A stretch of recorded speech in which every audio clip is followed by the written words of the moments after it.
Hello, Archie Dunlop here with Talking Astrology with Archie on Monday, September the 9th, 2024.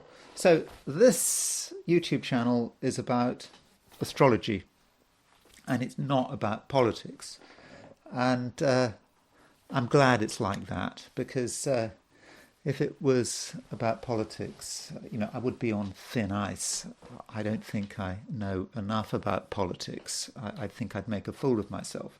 So I can always just go back to the astrology. Yet, I do find politics interesting. And so this channel allows me to sort of talk about politics, but without any claims of expertise or even any claims that I really know what I'm talking about. So this does allow me to talk about things like, for example, a couple of days ago I talked about German politics, and of course I know nothing about German politics, but I do have the relevant charts, or at least some of the relevant charts. And so today I want to attempt to talk about French politics because there's stuff going on in France that is just totally strange. I mean, really strange. With Michel Barnier being appointed French Prime Minister on, I think, last Thursday, and a lot of people are quite freaked out by that, particularly people on the left. And I wanted to consider what this appointment is all about and look at some of the contacts between Michel Barnier's horoscope and, for example, the horoscopes of Emmanuel Macron and Marine Le Pen. So that's something I want to look at.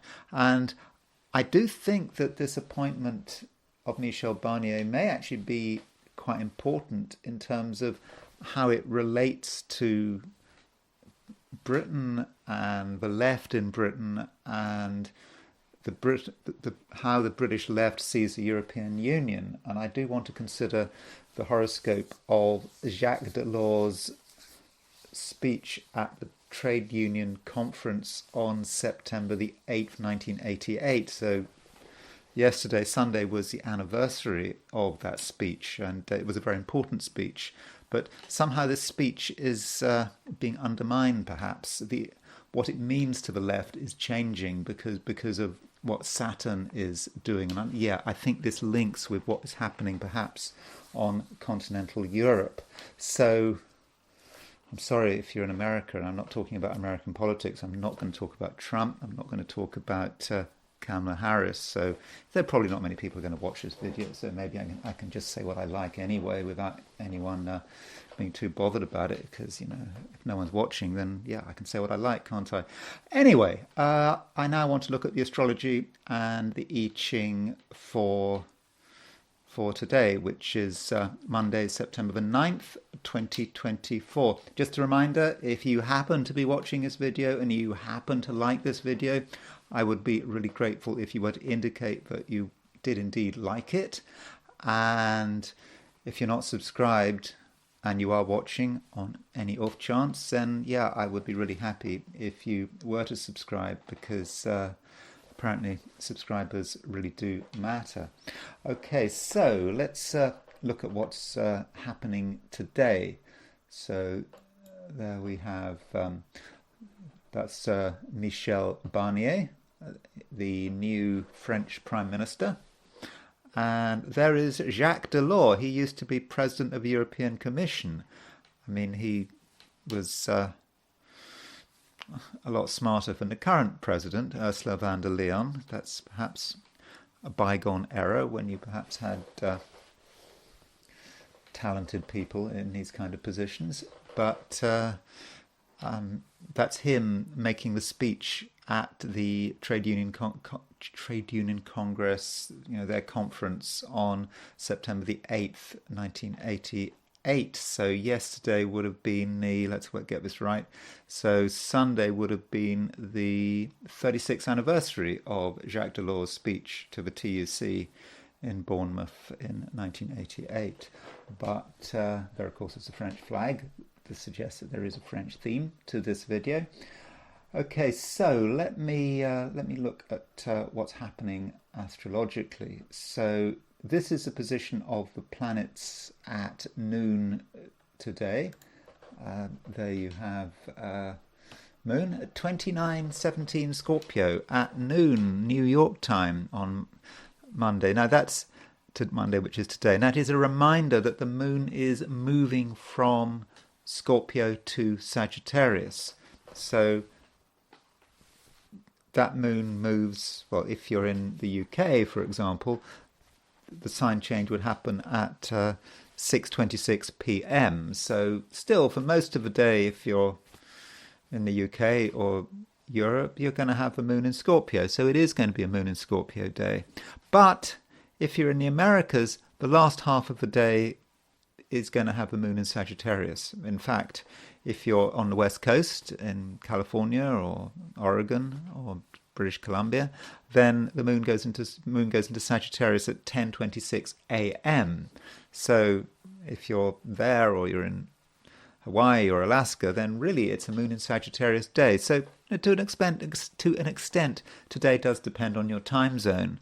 And so there is a big difference, as you can imagine, between Moon in Scorpio and Moon in Sagittarius. I mean, Moon in Scorpio is, of course, Moon is in a water sign. It's not especially well placed in Scorpio. The Moon is fallen in Scorpio, so it is emotional, but it can be sort of stuck emotions. People perhaps having strong feelings, but not always wanting to express themselves. So, we might have to tread a bit carefully there. We don't want to hurt anyone's feelings. But then Moon in Sagittarius, not in a water sign. Moon in Sagittarius is honest, it can be blunt. We are aware of sort of action, things can happen, and there can be more of a sense of excitement. So perhaps as the day progresses, the pace will start to pick up, and depending on where you are, that sign change could be very important. Now we do have another sign change, and that is Mercury moving out of Leo into Virgo. And in a way that is an important sign change, because Mercury does it stays in Virgo for some time. I mean, how long does it stay in Virgo for? So Mercury will stay in Virgo until till about September the 26th. So we've got 2 or 3 weeks with Mercury in Virgo, and Mercury likes being in Virgo. Mercury rules Virgo, and it's a placement which is quite well organized. It's into detail, and it's intelligent as well, and it's able to talk well, provided everyone sticks to the subject.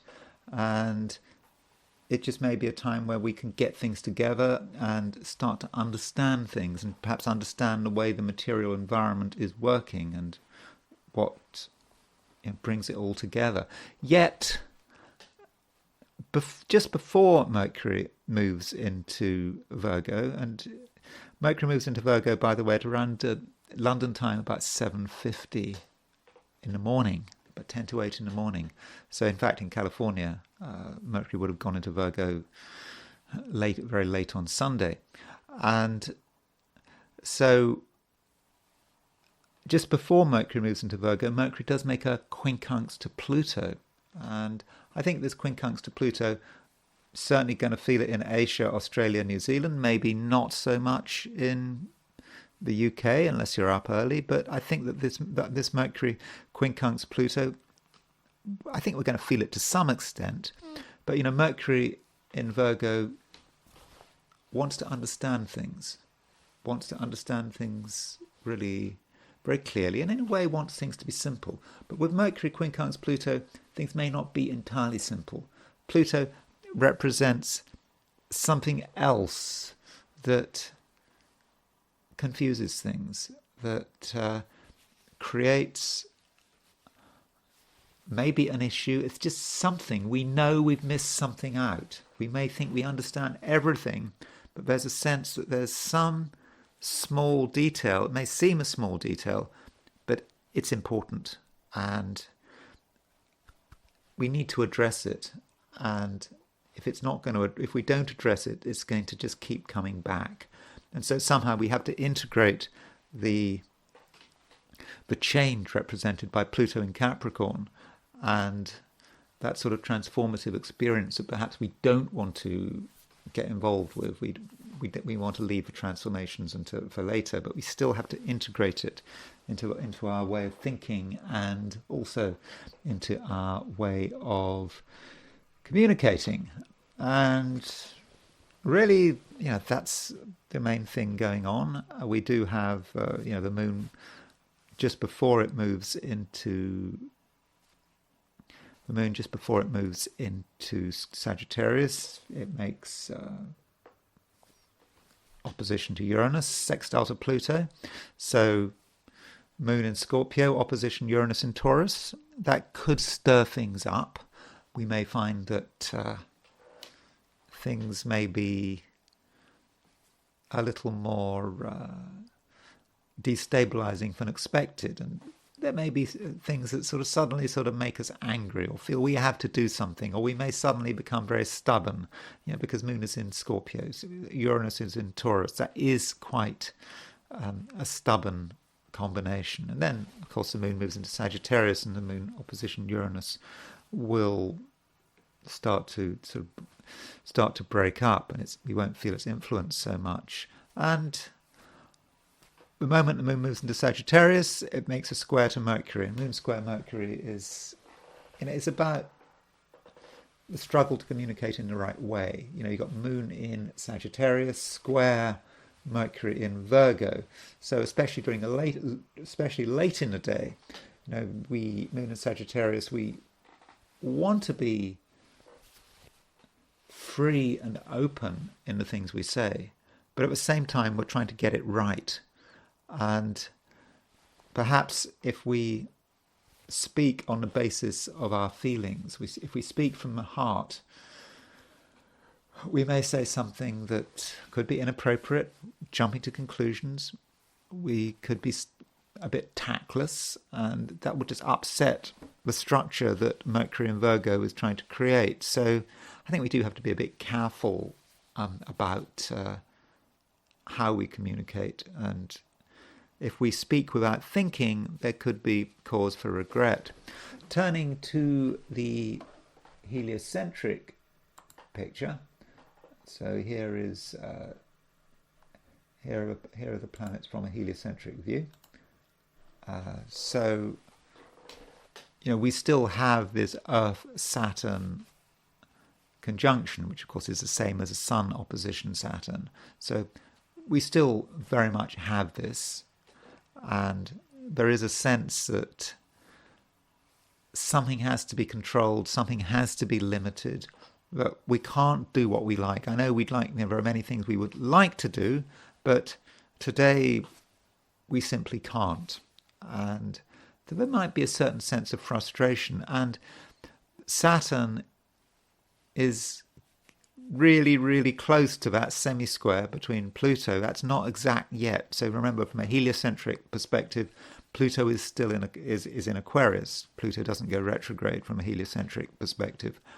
And semi-square Saturn, there is this sense of something that is really tense. It could be something that's almost sort of on the verge of boiling over, and we want to try to control something, but we're trying to control the uncontrollable. That maybe how Saturn semi-square Pluto is working out. This may not affect us as individuals, because when we look at the heliocentric picture, we are thinking about something collective. And because the Earth is actually moving away from the conjunction of Saturn, in other words, the Earth is moving away from the semi-square with Pluto, maybe that Saturn semi-square Pluto was actually at maximum strength probably on Sunday, yesterday. So maybe it's not such a big deal anymore, but I still think that it is something important that we do have to be aware of. And also, we got Venus opposition Mars heliocentrically. So Venus opposition Mars can be, I suppose it's quite an exciting opposition in some respects. It's a somewhat sexually charged, it can be. There is a certain sexuality to Venus opposition Mars, the two planets of sexuality, Venus being the planet of female sexuality, Mars the planet of male sexuality, and it is about the pole of attraction and repulsion, and how attraction can turn into repulsion very quickly, and vice versa, or maybe they're part of the same thing, and some people are attractive even if we don't like them, and people can be charismatic even perhaps if they don't deserve to be charismatic. And so I suppose in terms of close relationships, particularly of a romantic nature, that Venus opposition Mars does suggest that a little bit of caution is required. And this Venus opposition Mars is bound up with Uranus as well, because Venus, having made the opposition of Uranus, Venus having made the opposition of Mars, will start to move towards an opposition of Uranus. So in terms of relationships, and maybe not just relationships with people, maybe the relationship with countries, things may become a little bit unstable. Not just today, but perhaps over the next few days. But things were always unstable. Maybe you didn't need astrology to say that, did you? Okay, so let me now look at the astrology for the 12 signs. So these are my forecasts for the 12 signs for today, which is Monday, September the 9th, 2024. Aries. Aries, things are changing. On one hand, you are quite serious-minded, but at the same time, there are limits. You feel somewhat inhibited. That you know it. You've worked it all out, and you don't need to spend any more time working it all out. And you now want to spread your wings. And I think that as the moon moves from Scorpio to Sagittarius, I think you are going to have a greater opportunity to do that. Though, it does depend to an extent where you are. I think if you're in the old world, if you're in Europe, Australia, New Zealand, really for most of the day the moon is going to be in Scorpio, and you're going to feel that the time is not right. There are still things that need to be worked through. There are still things that bother you. There are still things you're thinking about, or that really do need to be thought out, and you're not quite ready. Now, if you're in the Americas, it's perhaps a different story. I think that you are experiencing the moon moving from Scorpio to Sagittarius, and I think that you're going to feel a growing sense of freedom, that you can do pretty much as you please. And I think that might sound at first a little bit dangerous to say that you can do as you please, but the thing is, Aries, you will just have a natural understanding of your limits. The limits are not going to be constraining you. You know what you can do, you know what you can't do, and you know that if you go too far, you will get into trouble. That's true, but you know that, and I don't think you will exceed your limits. And I think that with Mercury moving into Virgo, you actually are going to be quite sensible, and you will have an ability to make sure that everything is properly planned and that nothing has been missed out. So I think Mercury moving into Virgo is actually going to be quite fortunate. And Mercury does make a quincunx to Pluto today. Now, that quincunx to Pluto is not necessarily absolutely exact, but I think Aries, wherever you are on planet Earth, I think you're going to feel it to an extent, and I think it's going to perhaps make you think that you are ambitious, yes. You do want things to go in a particular direction. You understand that, you'd like to move things on as fast as possible. But you also are aware that there's something that needs to be sorted out. It may be something small, but it's important. And on Sunday and Monday, so yesterday and today, you do realize that it has to be addressed. It may not be something you want to address it, but it's something that does have to be addressed. And if you put in the work and you really concentrate, I think you can find that key detail which actually could in the end make the difference between success and failure. Now, as far as relationships are concerned, I think you have to be aware that heliocentrically Venus is opposition Mars. Now, that's not going to show up in a geocentric chart, in a sort of regular chart, but if you put the sun in the middle of the solar system, you see Venus is opposition Mars. And so with this heliocentric Venus-Mars opposition, relationships could be a bit difficult because, Venus, your ruler, is opposition the ruler of Libra, your opposite sign, and so there is a sense in which you and the other person, you and your partner or potential partner, there's a conflict there. And it may be a conflict of ideas, but it also just might be a conflict of personalities. And it may not be a conflict that lasts for very long, but today it could be very strong. And this may relate not just to romance, but all the people you meet. There is that potential for having that clash, and you should perhaps consider how you occur to other people. Some people think you're great, but not everyone thinks you're great, and some people maybe just don't like you. Maybe nothing you can do. We like to think that everyone likes us. I mean, that's human nature. But there are people who maybe just don't want anything to do with us, and do consider that possibility. And it's nothing personal. All of us have people out there who don't like us, even if they don't know why they don't like us. They just don't get on with us. Maybe they're jealous of us. Maybe there's something about the way we look like. I don't know.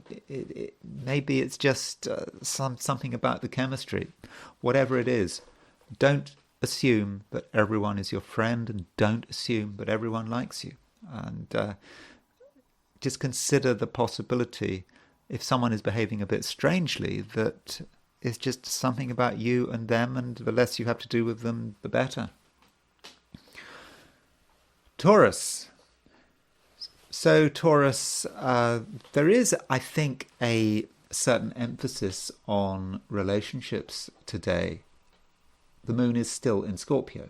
I mean, Scorpio is your opposite sign, and in the Taurus chart, the sign Scorpio is a lot to do with relationships. So there is a focus on the other person, and it may be for the whole day, or it may be for part of the day. It kind of depends where you are. But even if you're in New York, the moon stays in Scorpio until the early afternoon. So the first part of the day, the moon is still in Scorpio.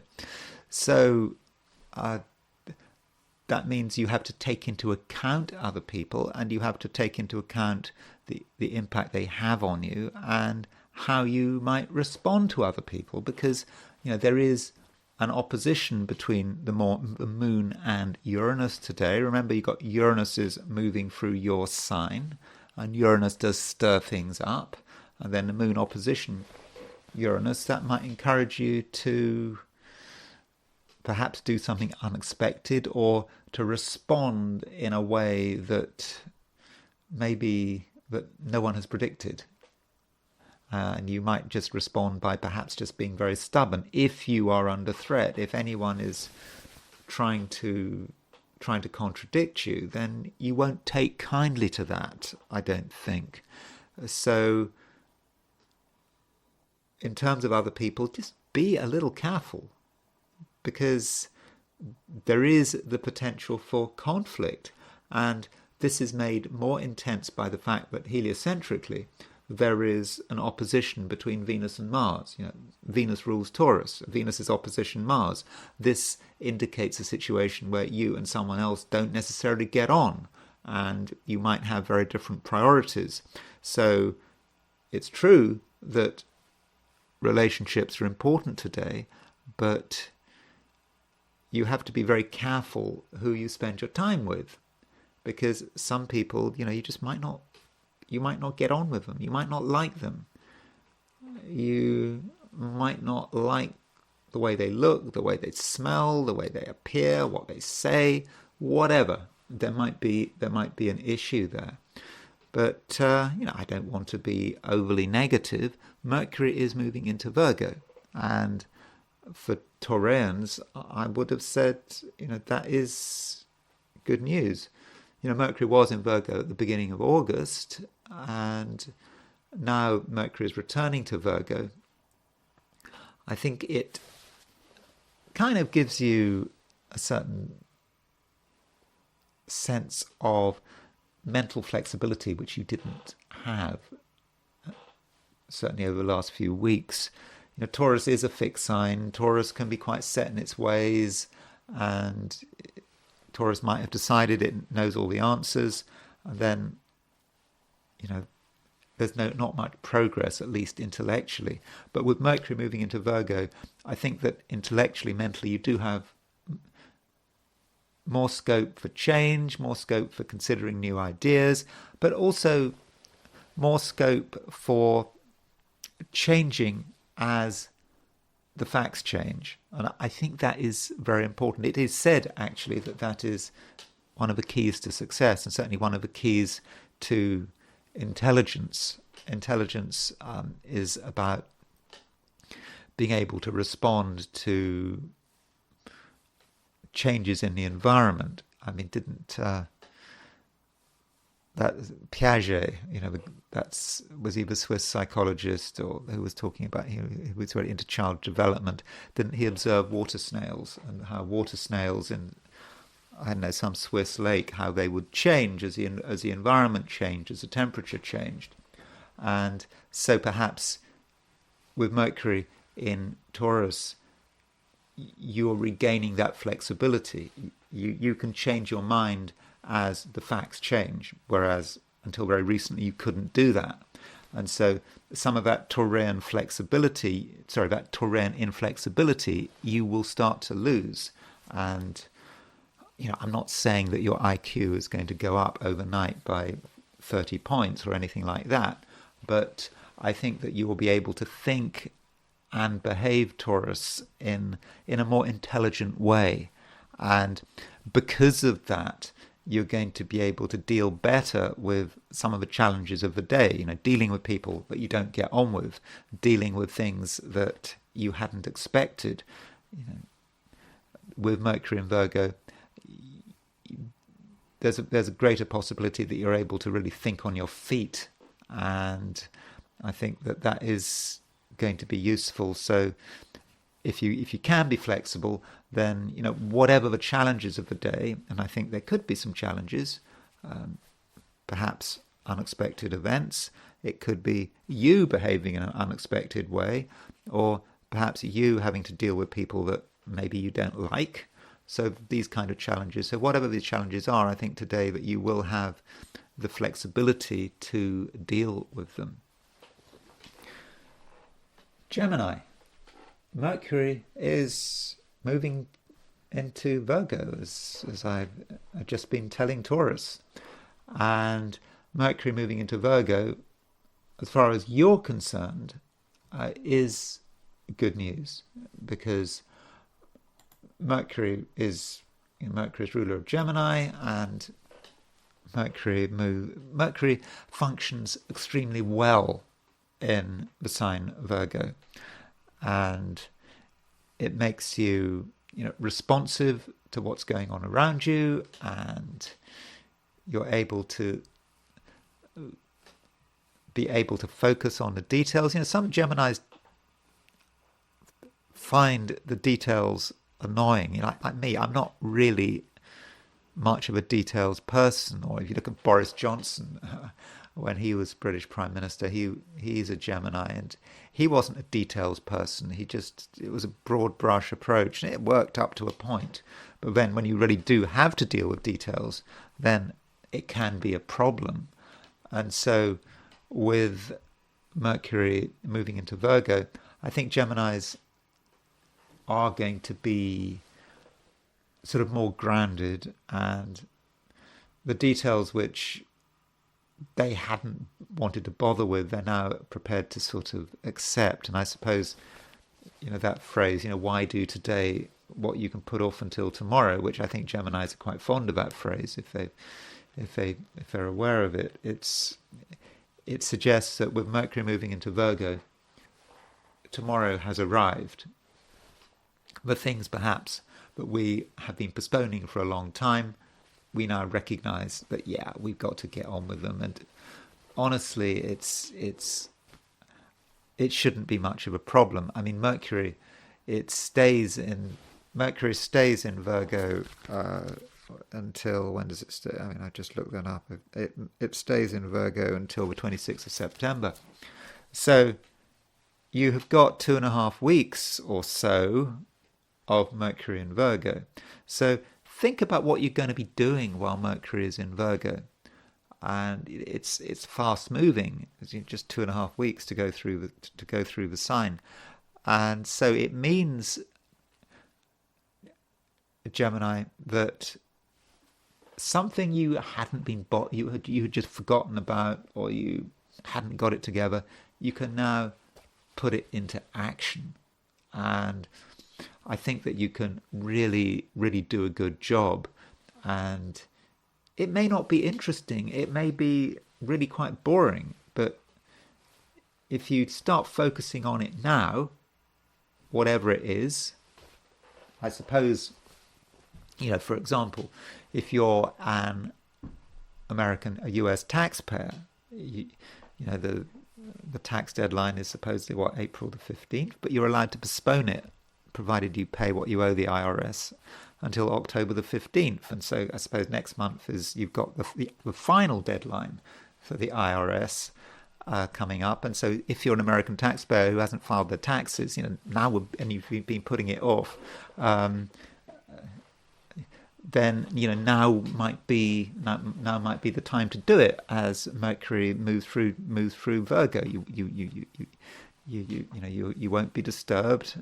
You can focus on the things that matter, and which might be tax. It might not be anything to do with tax. It might be just something administrative, something a bit boring, something you can do at home where you don't necessarily need anyone's help. So, I do think that Mercury moving through Virgo could be quite useful. Now, another thing about Mercury moving into Virgo is that just before Mercury moves into Virgo, it does make a quincunx to Pluto. So Mercury right at the end of Leo, and makes a quincunx to Pluto right at the end of Capricorn. Okay, that might be more of an issue if you're in Australia or New Zealand or Eastern Asia, but I think all of us to an extent are going to feel this Mercury quincunx Pluto. And I think that with this Mercury quincunx Pluto, it's like you becoming aware of something. It may be some fact. You kind of knew that fact existed. You knew a particular reality existed, but you'd sort of had a blind spot. You'd just ignored it, and you'd said, just hoped it would go away. But now you're aware of it, and now that you're aware of it, you have to take action, don't you? I mean, if you're aware of something and it's important, you need to admit to yourself that it's true. And once you admit to yourself that it's true, then I suppose you can start integrating it into your life. So it could be a bit tough at first. So, you get the message, Gemini, about today. Gemini, it in many respects is quite a serious day, but I think it can be the beginning of something very useful. And I suppose finally, relationships. Well, the moon is changing sign, and the moon moves from Scorpio into Sagittarius, and it's a bit difficult for Geminis to have the moon in Scorpio. So I think the moon moving into Sagittarius may be something of a relief. Now, if you're in Asia, Australia, New Zealand, that moon in Sagittarius is going to be more about tomorrow. But if you're in Europe, this evening the moon is in Sagittarius. If you're in the Americas, at least half the day has got moon in Sagittarius, and that might be a time as moon moves into Scorpio to Sagittarius is that we're perhaps better able to consider other people and the demands that other people are making. And these demands needn't be particularly onerous, but we just might notice people, and we hadn't noticed them perhaps before. And over the next couple of days, we might want to put some effort into trying to understand other people, though the moon actually does make a square to Mercury at the end of the day. And moon in Sagittarius square Mercury in Virgo. And I think that moon square Mercury is probably going to be more of a factor if you're in the Americas, but I think if you're in Europe and the Americas, you should feel that moon square Mercury. And it just may be, at the end of the day, just a feeling of a communication conflict. The two communication planets are in conflict with one another. You want to say something, and you say something, and you want to be free and easy with what you say, but at the same time you are aware of the impact that your words might have. Now, what do? Do you hold back? Do you decide you're not going to say what you want to say because it seems safer, or do you throw caution to the wind? It could go either way. I suspect, on balance, the Geminis will probably hold their tongue. You'd love to say something, you really love to say it, but you're just aware that by saying what's on your mind, it may just raise too many complications, and it's just better to just hold back, at least for the moment. Cancer. So Cancer, the moon continues to move through Scorpio, very late Scorpio now. And in fact, during the last half of the day, if you're in the Americas, if you're in Europe, the moon does transition. It transitions from Scorpio to Sagittarius. And I think you should take into account this transition. And I think probably the best way to deal with it is to just accept that things in many respects need to be made simple. You might feel that you can deal with things that are exciting or complicated. You might feel that way to begin with, but when you really look at it, you may just come to the conclusion that maybe not. Maybe that is not something you want to deal with. And so simplification and streamlining, I think, is going to be very important as the moon makes this transition from Scorpio into Sagittarius. It's not just about your freedom and your individuality. It's making sure that that everything is safe and secure, and you don't want to have to deal with too much. And that is probably the best way of dealing with the world's challenges. And so, yeah, keep it simple. And I think you do benefit at the same time from Mercury moving into Virgo.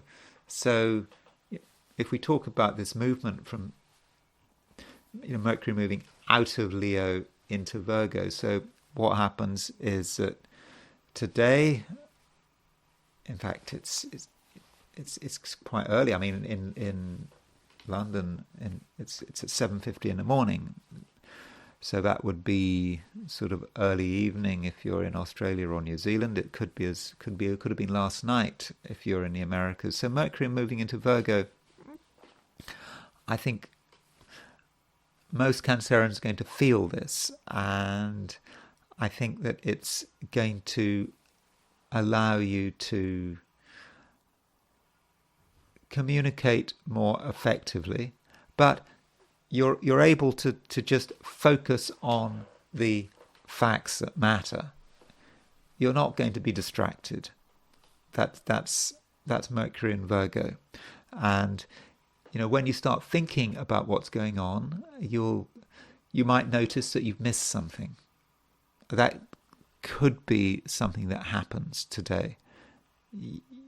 You start engaging your brain, perhaps in a way you hadn't been engaging it before, and you notice something, and you're perhaps wondering, why didn't you notice it before? But anyway, you notice it, and because you notice it, you'll be able to, I think, take effective action. But effective action might just be about awareness. Once you're aware of something, it makes things a lot easier, and I think you might feel a lot safer. Even if you're aware about something about something that is perhaps unpleasant, something that may seem dark, might even be a bit sinister. Even if it is like that, that just awareness makes you feel more secure, because something is finally in the light of day. And I think that is what's important. Once something is in the light of day, it just becomes a lot less scary. I mean, I don't know about you, but I do suffer from a certain amount of arachnophobia. I mean, I'm not a mega arachnophobe, but and I do respect spiders, but I'm not a Cancer, by the way, unless you count my Venus in Cancer. But in terms of arachnophobia, I don't know about you, but my arachnophobia does change depending on the time of day. I mean, if you see a large spider during daylight, it seems to be a lot less scary than when you see a large spider at night. I don't know why that is. And so perhaps this is what we're talking about here with the concept of awareness, shining light on something. You shine light on something, and it may be a little bit disturbing, but it's not so distressing. So don't be afraid of bringing things out into the open. Now, some Cancerians actually are a little bit afraid of doing that. There are some Cancerians, there are subjects they just don't want to talk about. But a bit of openness and a bit of honesty and just understanding things the way they are could actually make things a lot easier for you, and may make the world, less scary. Leo. So the big emphasis on Leo is finally over. The last planet has left Leo. I mean, there may be some minor asteroids that are in Leo, but Mercury is gone. It's out of Leo. It left Leo, London time at 7:50 in the morning today. So if you're in Australia, and if you're a Leo in Australia or New Zealand, you might have most of the day with Mercury in Leo. But once Mercury's left Leo, that's it. when we look at the chart, we now see that Leo is an empty sign. And yeah, that's a bit sad, I suppose, but the Leo season is well and truly over. But I think on the plus side, it does put a little less pressure on you. You're not in the spotlight so much anymore. There's nothing that you necessarily have to do, and you might find that expectations start to reduce. You just feel that you don't have to make things happen now this minute. You can perhaps slink into the shadows to some extent, if that's what you want to do. Though I suppose if you're feeling, I was going to say Mars does actually go into Leo later in the year briefly. I mean, when does Mars move into Leo? If you're disappointed that nothing is in Leo, then Mars does move into Leo on November the 4th. So I suppose if you really want a planet in Leo, Mars does briefly go into Leo. It does go retrograde though, so it does actually go back into Cancer. So all is not lost. But I think you should be happy actually that there aren't any planets in Leo, because as I've suggested, it does put less pressure on you, and you may feel that you can perhaps let other people take the initiative, and you can let other people come up with the ideas. And today, I do think there is some possibility that you're going to be aware of the world at large, because you see, over the weekend we had the Sun opposition Saturn. And, I talked about Sun opposition Saturn. I think you still very much feel that Sun opposition Saturn. Sun opposition Saturn, it may feel that there is something of a weight on your shoulders. There is a sense of obligation. And you may feel that you can't entirely be yourself. Yet the Sun is moving towards a square of Jupiter. So that square between the Sun and Jupiter, it's not going to be exact for a couple of days. But so what we have is the Sun is halfway between the opposition of Saturn and the square of Jupiter. And so, Leo, you may just feel a little bit torn about that. There are things you'd like to do. There are things you want to do. You maybe even be in a bit of a hurry, but you're also aware of all the reasons why you can't do them. And so it can be very, very stop-go. But in terms of, that's in terms of your own behaviour, feeling that it might be the right time, but it might not be the right time. And there could be some hesitation. And I think it's good that hesitation exists, because, thinking about the world around you, things are not necessarily too easy. The world it's not getting any better, is it? I'm not talking about for you, but for the world out there, probably for the economy, and you can feel it. And so that perhaps allows you to pick up on what's going on in the world in which you live, and being aware that there are restrictions. You can't do what you like. Perhaps there just are not infinite resources. And certainly with Mercury moving into Virgo, you've got Sun in Virgo as well, you're aware of the financial dimension. You're actually very aware of the financial dimension, and you're very aware of all the things that are having an impact on your finances. It's not just about your behavior. It's not just about your personal circumstances. It's about the society in which you live. And I think with the Sun being halfway between the square of Saturn and halfway between the opposition of Saturn and the square of Jupiter, you are acutely aware of the economy and how that impacts you. And so it's like you're almost ready to do something, but you're pausing. Yeah, it is a complicated world. And I think with that cautious approach, you are certainly helping yourself. And I think there's also a certain amount of knowledge there. I think Leos do have a sense of the way things are working, and if there are any ways to benefit from the situation, then I think that that is something that Leos can do. And the dog is now switched on. Someone is walking past. That's a potential threat. So we're being told about that. So Leo, anyway, you get the message. I think if you're aware about the economy and society, and that would be good. I think you will be aware, and I think you'll be able to have the right level of caution, but just don't take that caution too far. Virgo. Mercury is moving into Virgo, and that is good news, isn't it? I mean, Mercury works extremely well in Virgo. When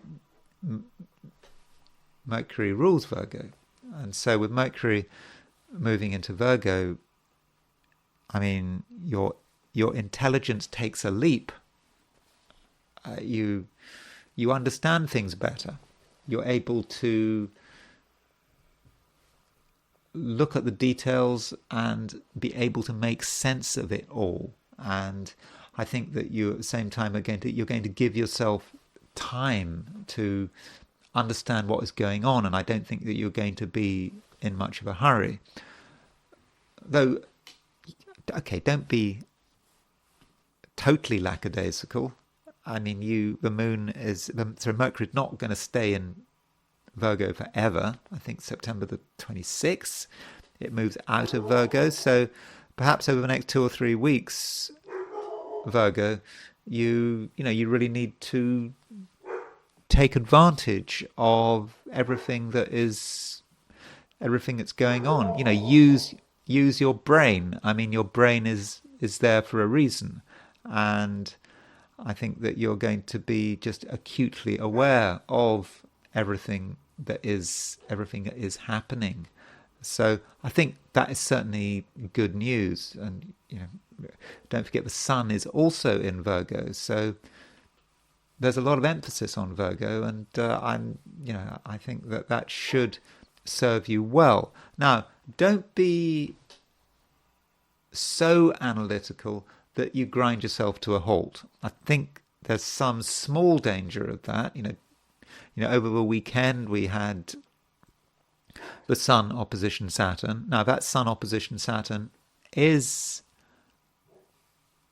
influence is declining, but it's still very much there. And you're aware of things that are holding you back, and maybe these things holding you back are real. But just because something is holding you back doesn't mean that it has to always hold you back. Particularly now, I think that the power of some restrictive force is starting to wane. It's not as powerful as it used to be, and perhaps the chains holding you back. If you look at those chains, the chains are not quite as strong as you thought. So I think that you have more freedom than you give yourself credit for. And the Sun, having made that opposition to Saturn, is starting to make a square to Jupiter. And so at the moment the Sun is halfway between Jupiter and Saturn. And we have got this T-square forming in important sectors of your chart. We've got Sun in Virgo, opposition Jupiter in Pisces, and Jupiter is square, Sun is square Jupiter, Jupiter is square Saturn, and the upshot of it is, Virgo, that you need to be aware of what you can do. Yeah, all the things you can't do, But there are certainly things you can do. And we're not just talking about sort of random things that you could do. There's one thing you can do, which I think is actually very important. And, it may relate to how you project yourself. You can project yourself this week, I think, and particularly early in the week. I think you can project yourself very powerfully, and I think that you can break through some of the things that have been holding you back. And so that's something that I think that you really need to work on, because there is an opportunity there to really break the chains, and I think that can be done. And I think you're certainly helped by Mercury moving into Virgo, because you now have the intelligence to see the way out, to see the way through. And so that is something that I think really does need to be welcomed. And I think also, Virgo, it's a time when you can get restriction in perspective. It's very easy to get very close to restrictions and to see them right up, so up close that you can't actually see the wider picture. But once you get the restrictions in perspective, you start to see that these restrictions, they aren't a particularly big deal. They're not important.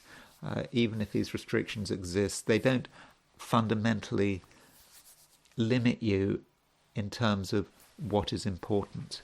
So I think in a quiet way, Virgo, you just can get a sense of what you can do and where your limits are. Libra. I suppose, Libra, I do have a certain responsibility to give you a complete picture. The complete picture. Even if the complete picture is something of an exaggeration. And when I do the forecast for Libra, obviously I put a lot of emphasis on the planet Venus. And we can say nice things about Venus. Venus is in Libra at the moment. Venus is well placed in Libra. Venus rules Libra. So overall, with Venus in Libra, it's good, isn't it? You feel socially, I think you feel socially useful. I think that in social situations you can be effective, but we do have to look at other things, don't we? And one thing I did notice, which I don't want you to get too bothered about, and I don't want you to be bothered about it at all, but I did notice that today Venus is conjunct the fixed star Algorab, and I think it's a fairly minor fixed star. Actually, I don't think you need to worry about the fact that Venus is conjunct Algorab. But anyway, I thought I would tell you about it anyway, just in case you might be interested.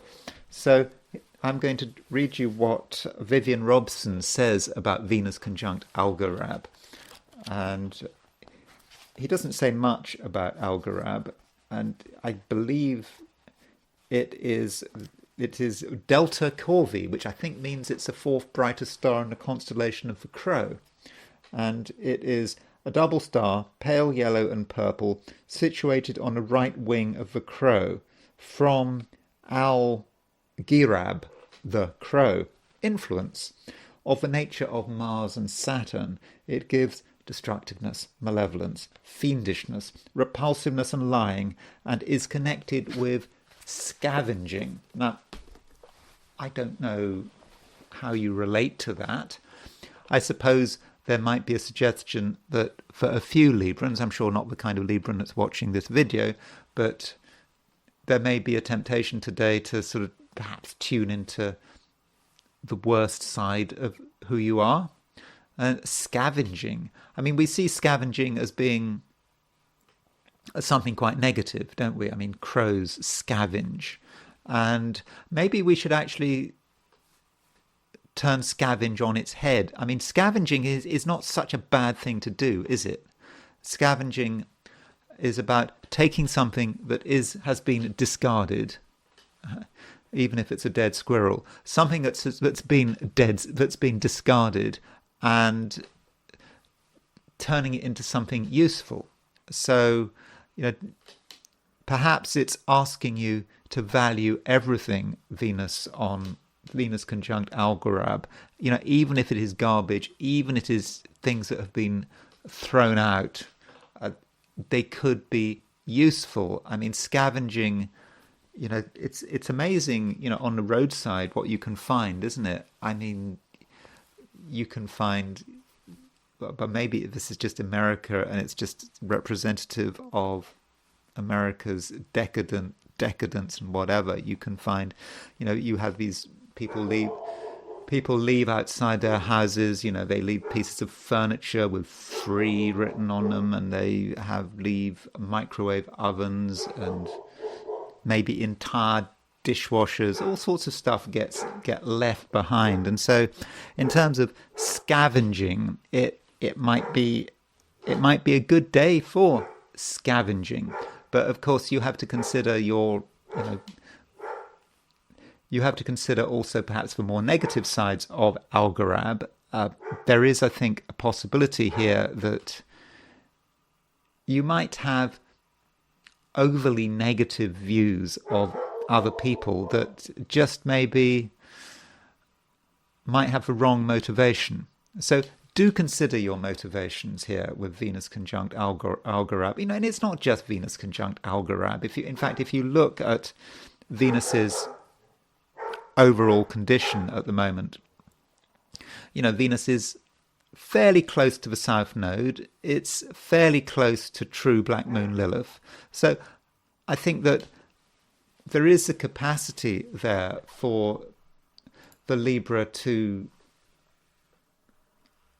have dark thoughts and dark feelings, which really, I think, should, if possible, be avoided. And so, that's just a warning. That's what, that's perhaps, what astrology is about. I do take the view that bad things are easier to predict than good things in general. I mean, I know that's a terrible admission to make, but in my experience as an astrologer, that is true. And as far as other things going on in the chart are concerned, I mean, I think that you are actually quite inventive today. I think that your imagination is on good form, your brain is on good form, and you are going to perhaps be quite inspired. You might have realizations about the world around you, perhaps realizations about your future, what you want to do, and your realizations, could just come from absolutely nowhere, but they could at the same time be extremely valid. And I think that is perhaps going to be especially be the case as the day progresses, as the moon moves out of Scorpio into Sagittarius. Moon in Sagittarius is going to, I think, sort of lighten things, make things easier, make you perhaps less self-conscious, and perhaps less self-conscious, not just in what you say, but also in terms of what you think. So, overall, Libra, I think it could be quite an interesting day, where you do need to take opportunity of make the most of things. As I said, with scavenging, you can scavenge all sorts of things. It may not just be material things. It may be ideas. Listen to what other people are saying. Maybe you can scavenge someone else's idea and then engage your own brain on it in terms of what it is, and then come up with something completely different. Or perhaps you can take something that's being discarded and has one use and use it for something else. So in that sense, Libra, I think today it's a day when you actually can be quite inventive. Scorpio. So we've got the moon leaving Scorpio and moving into Sagittarius. I think that moon leaving Scorpio, it's a bit of a mixed blessing. I mean, it's always nice when the moon is in your sign, because it makes you more aware of your environment, you're feeling more comfortable. But with Moon in Scorpio, it can just put a little too much pressure on you, and you may feel that there's a certain sense of obligation with the Moon in Scorpio. And so, when the Moon leaves Scorpio, you just may feel that things just do get a little bit easier. And I think the problem with the Moon being in late Scorpio is that at the moment, when a Moon is in late Scorpio, it's making an opposition to Uranus. So what we've basically got today, particularly at the beginning of the day, is we've got Moon opposition Uranus essentially across the main axis of your chart. And so you could be quick to anger, and you may very quickly feel that you're under pressure or even under threat. Now, that threat may not be real, but that might nonetheless be how you perceive it. And so you might be quick to go on the defensive, and perhaps too quick with that Moon opposition Uranus. And if your ideas are being threatened, or if some aspect of who you are is being threatened, then you might respond in a way that could be quite inappropriate. And I don't think matters are helped by the fact that Venus is opposition Mars heliocentrically. So geocentrically, no, Venus and Mars are not in opposition aspect. But if we look at the solar system from a heliocentric perspective, yeah, we do find that Venus is opposition Mars. And so what that Venus opposition Mars might mean is that you and someone else, or maybe other people, don't see eye to eye. I think we're perhaps seeing the same thing with that geocentric Moon opposition Uranus, but you throw in that Venus opposition Mars as well, and there is a conflict there, I think. And I think it's just very important that you try to understand the nature of that conflict. It may just be about a fundamental incompatibility. And it's quite possible, Scorpio, that you might disturb someone. You might in some way freak them out. I mean, it can happen. It's not personal. There are people that all of us can freak out, regardless of our sign. And, these things are often unspoken. People don't say, well, they sometimes do, but they don't usually say, you freak me out, I don't want anything more to do with you. People tend to instead just keep their feelings to themselves, but stay out of your way. So when you look at the way people respond to you, and if you feel that someone is not being as friendly and as forthcoming as you would have expected, it may just be something about you. I mean, it may be something about you today. Leave it a couple of days, and that conflict and that sense of, I won't say repulsion, I mean, I'm sure I can think of a better word. It may be a short-term repulsion towards you. I mean, that's not what I mean. I don't mean to say it in such a way, but sometimes we just aren't getting on with people, and it does happen. But on the plus side, Venus opposition Mars can be quite a compulsive link up, and you can have a situation where opposites attract.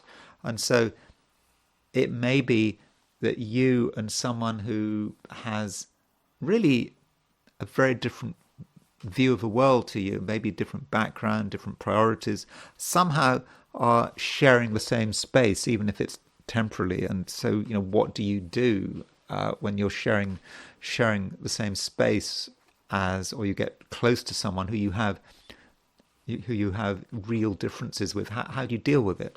And it can be dealt with, and maybe it's a situation that you have to go through with, and maybe someone else has to go through with it as well. And just by understanding the differences between yourself and another person, I think that you really can actually benefit.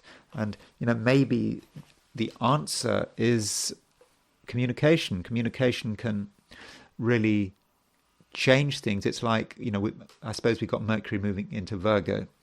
And, Mercury Virgo from a Scorpio perspective is quite a sociable sign. And so with Mercury moving into Virgo, and maybe being in a situation where you're dealing with someone who you have no connection with, you may not even like them, but just by talking, or rather indeed they may not like you, but just by talking, saying something, saying the first thing that comes to mind, that may be all it takes. And you perhaps just have to keep talking and say the right things. Don't say anything to upset the apple cart, and keep talking. And then through conversation, the situation can at least stabilize. And perhaps what you have to do in certain situations is to keep talking, keep communications open while there is this potential for a clash. And if you can keep communications open for a couple of days, then the problem might resolve. In fact, I think it will resolve. Sagittarius. So Sagittarius, I suppose Moon is moving into your sign. I mean, that's happening today. Okay, it may happen tomorrow. It kind of depends on where you are. If you're in the Americas, then I suppose by lunchtime at the latest, the Moon will have moved into Sagittarius, and late lunch, I suppose. It could be this morning in the Americas that the Moon moves into Sagittarius, and I think the Moon moving into Sagittarius for you is, I would have said, something very much to be welcome, because the Moon has been in Scorpio for a couple of days, and Moon in Scorpio has been, I don't know, a little bit too introspective.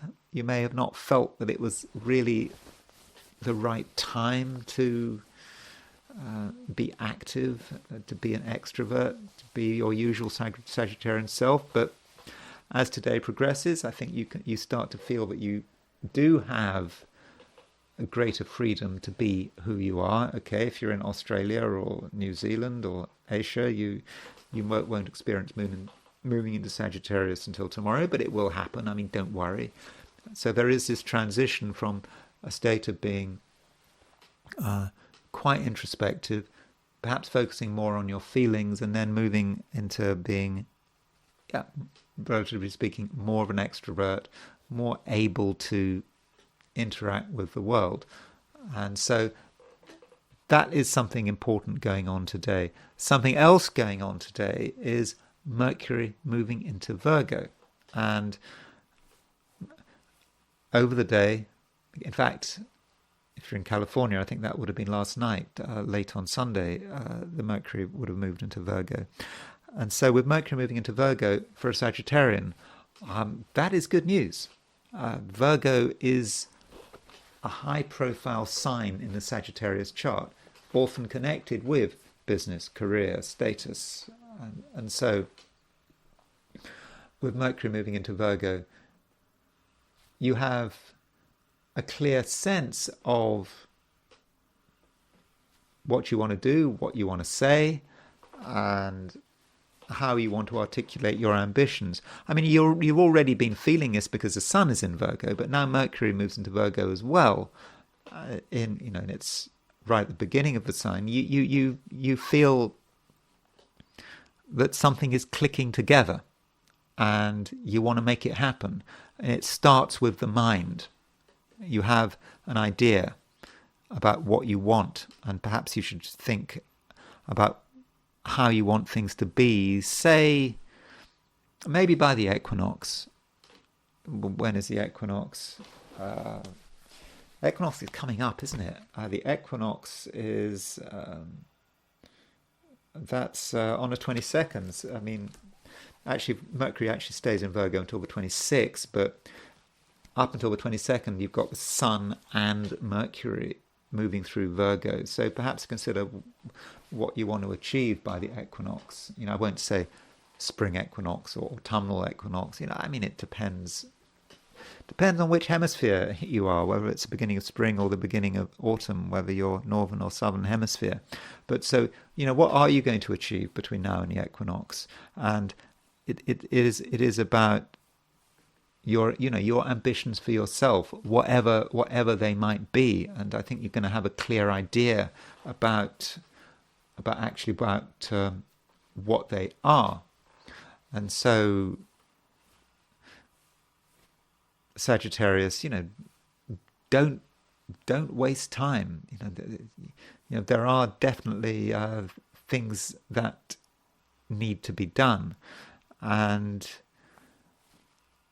at the same time, I think that Sagittarians are fairly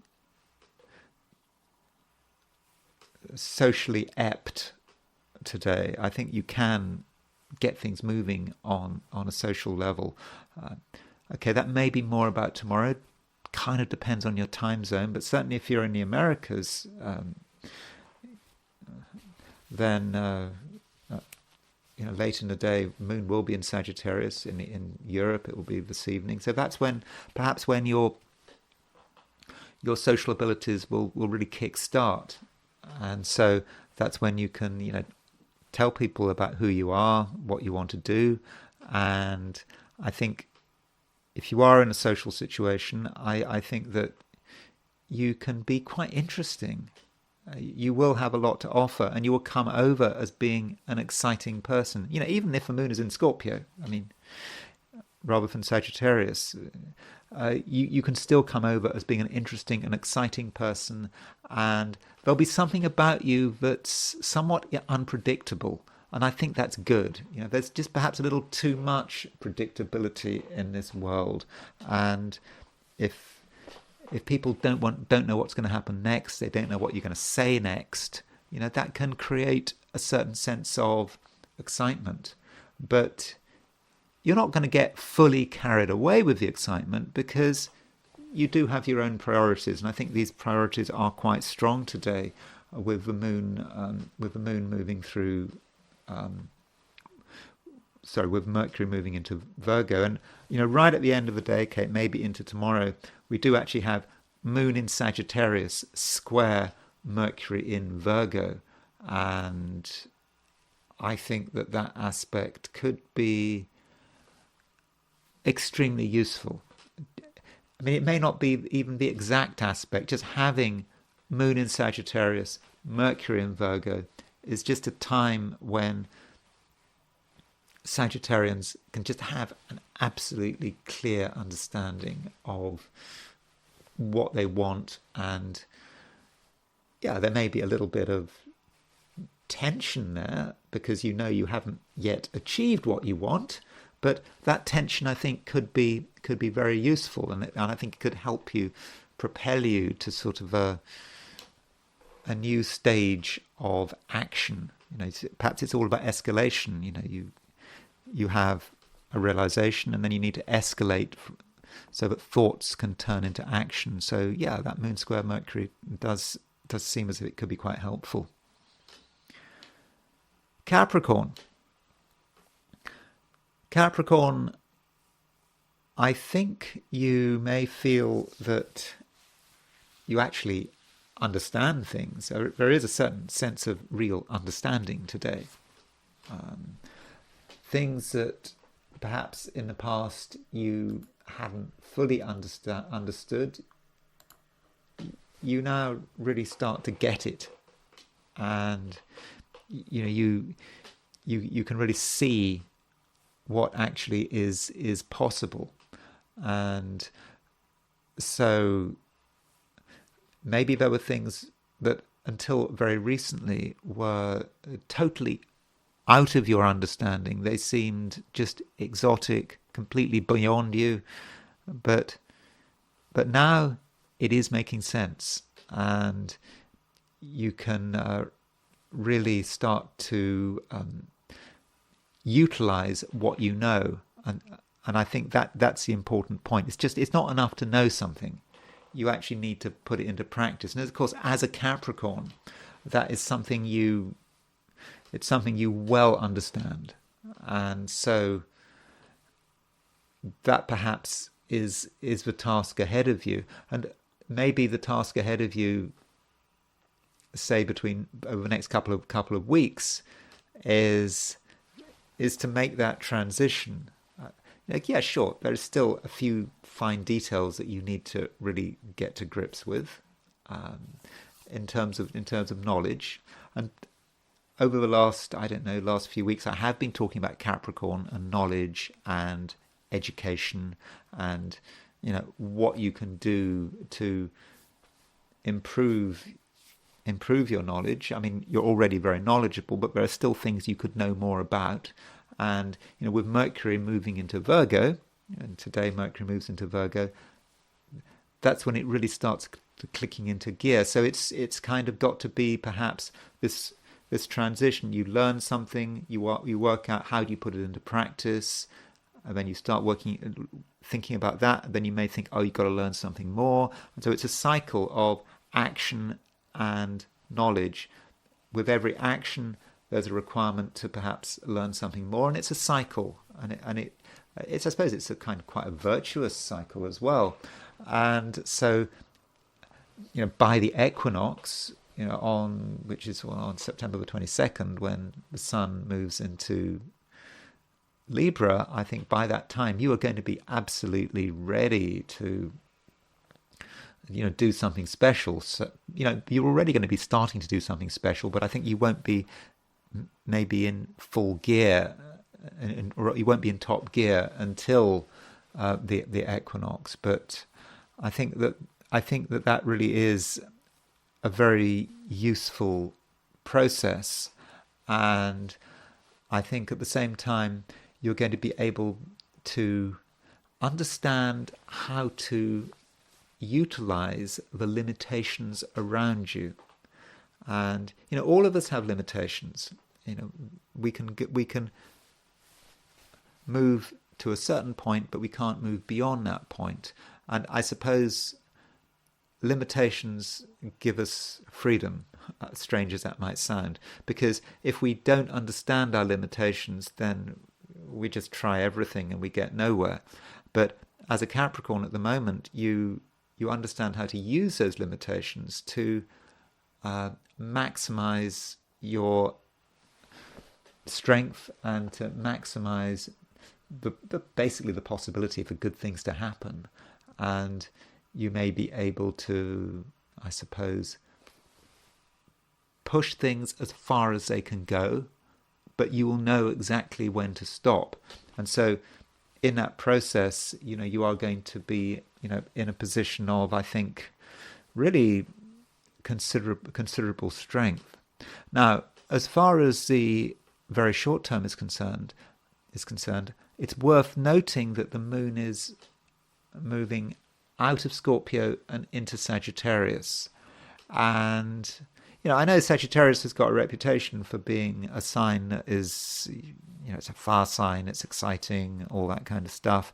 But from your perspective, moon going into Sagittarius may be a call to take stock of things. You don't have to be right in the center of everything all the time.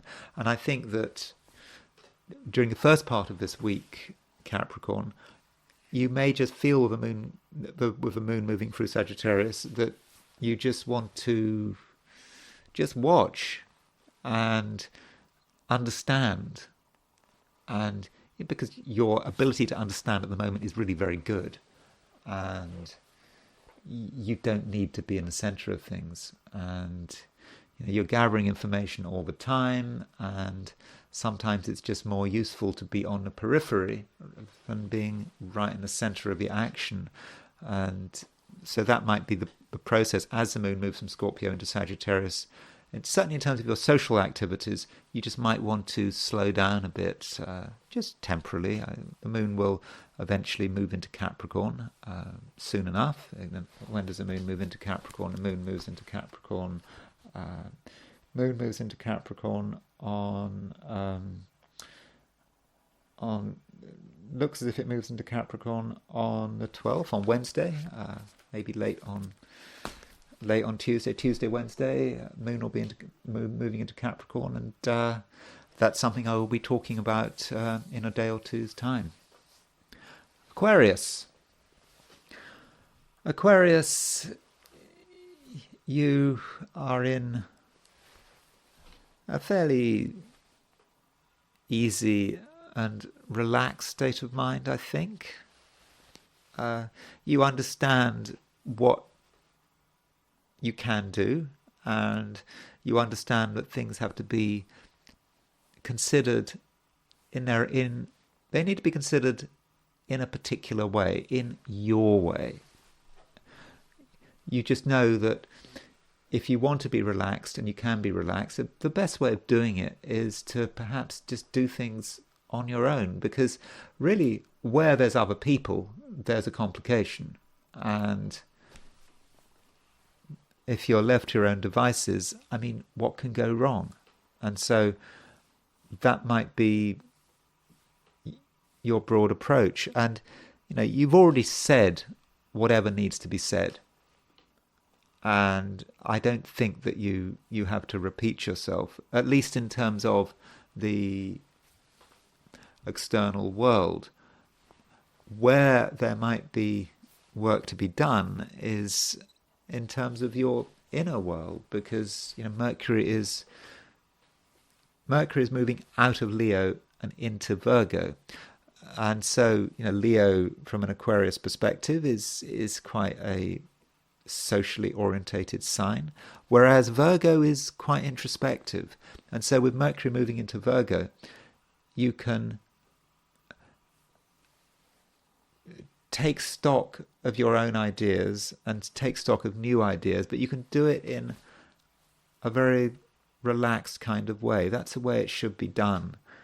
You just have to spend a little less time with other people, a little more time perhaps doing your own private research, and not being afraid of dealing with things that might be complicated. I mean, things that used to be complicated can actually now be simple if you actually start to just look at them, because it's a time when complicated details can start to become very simple, because no one is telling you what to do, no one is telling you how to interpret something. You can interpret things in your own way, and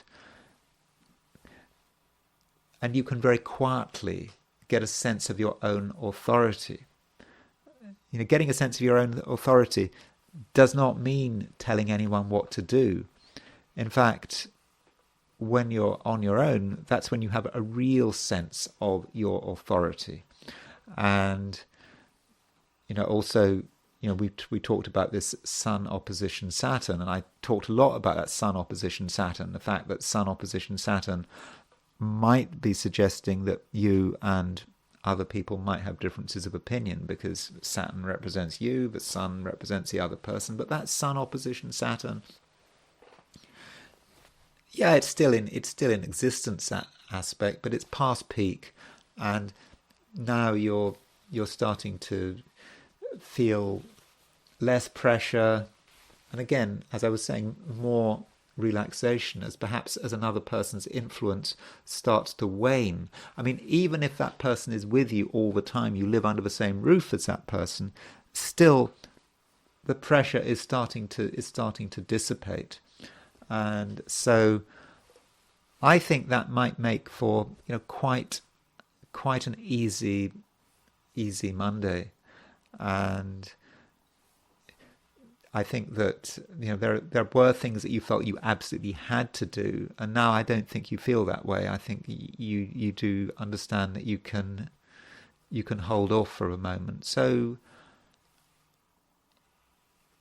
a straightforward day. It can be a straightforward day, but a straightforward day where you can get to grips with complicated things, but in a way where there isn't much in the way of pressure. Pisces, you maybe benefit from Mercury moving into Virgo. I mean, Mercury moving into Virgo is important for Pisceans because because Virgo is your opposite sign. And so Mercury moving into Virgo may represent perhaps another person, another person's influence.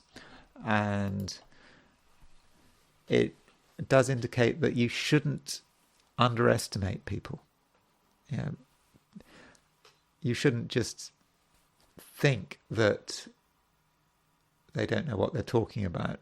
You certainly shouldn't underestimate their intelligence, because there are people out there who are clever.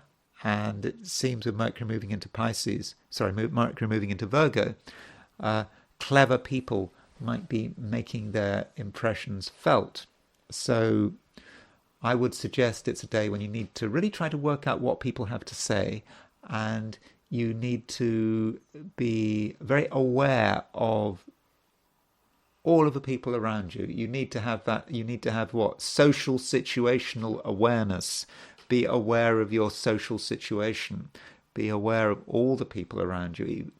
Even indeed, particularly the person almost out of your field of vision. That's the kind of person maybe that you should be thinking about. Maybe they've got something important to say, but you're not going to know unless you ask them. So that's perhaps something you should be doing today. And and at the same time, if you're with someone, if you spend a lot of time with someone, maybe it's a partner or spouse or whatever, do listen to them. And if you have got a problem that something needs to be worked out, you might take the view that no one knows the answer. Certainly a person you've been with for so long, you've taken them for granted, and you might not think that they can be of any use. But perhaps you ask them a question and see what they've got to say. Everyone's insight is useful. Even if someone, strictly speaking, is not an expert on something, just something they say could make all the difference. Even if they say something that is completely random, that maybe comes from a position of ignorance, doesn't matter. The question is, how do someone's words impact you? And I think they could have a strong impact on you, and I think in many cases a beneficial impact. Now, another thing happening today, or it could be tomorrow, we do have the moon moving from Scorpio to Sagittarius. And so with the moon moving from Scorpio to Sagittarius, it is just a reminder that there is a changeover, perhaps in terms of your priorities. With the moon moving into Sagittarius, okay, it might be tomorrow that you feel the real power of moon moving into Sagittarius. I think that you do need to be out there. You can't just keep yourself to yourself. There's something you have to contribute. And if you are out there in a position where you can be seen and heard, then you're going to attract other people. So if you're seen and heard, that means that you can see and hear other people. And as I've already said, right at the beginning of this thing on Pisces, that there are people who've got important things to say. And so I think there are several ways in which you can benefit from being fairly high profile today. And in terms of other people in general, I think there should be, a fair amount of excitement. I think that people have interesting things to say. They have interesting personalities. And in fact, if you make the effort, there may be unexpected meetings or unexpected developments within certain relationships. And I think that these unexpected events will, in most cases, be entirely fortunate. So it can be an interesting and exciting day if you make the effort. I mean, if you just insist on, staying at home, well, really, maybe you can't expect much to happen. But if you give yourself the opportunity to see what's around you, to experience the world, then I think, Pisces, that you will be able to benefit in many different ways. Okay, those are my forecasts for the 12 signs, and I want to look at Monday from the perspective of the I Ching.